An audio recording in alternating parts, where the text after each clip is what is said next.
Is today day 70, Min? It is day 70. 70. Yeah. So we're Okay. back. It's not advice.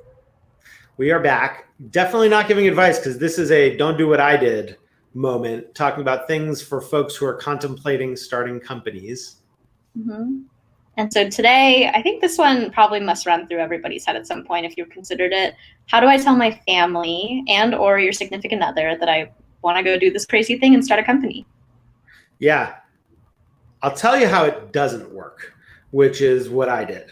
And the way that you might think it works is that, oh, starting a company, it's just another job. It's like a little more, it's a little more stressful. And so, yeah, I should, talk to my significant other or my family the same way I might for any other thing, which is like talk to them when I'm thinking about the decision, talk it through, decide, move on. Now, first of all, starting a company is not a single moment, not necessarily a single moment. It can be, but oftentimes what happens is you inch toward it. Oh, I had this Google Doc I shared with somebody about a thing I was thinking about. Oh, yeah, we should launch that as a site. Oh, wait, it has a lot of users. Wait a minute. I think we have a company now. And so it's possible to do gradually.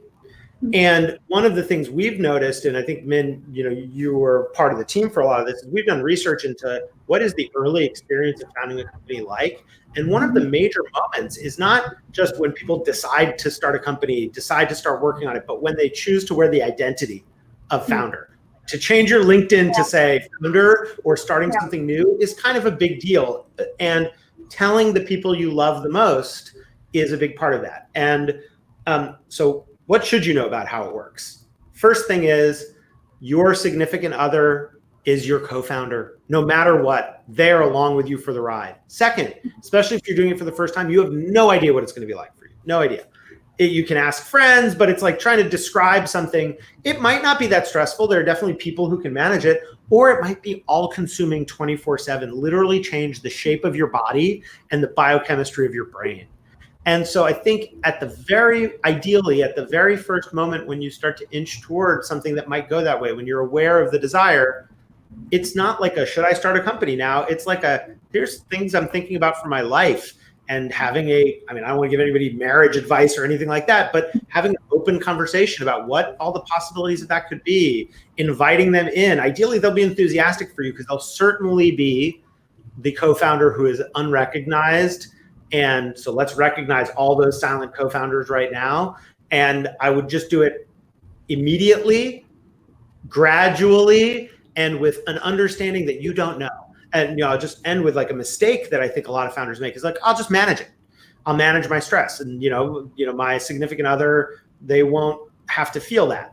And it never quite, at least in my experience, never quite works. Like they will feel it. You will not be able to hide it. You need them to be your co-founder. And so don't try to manage it inside because it'll just make it worse.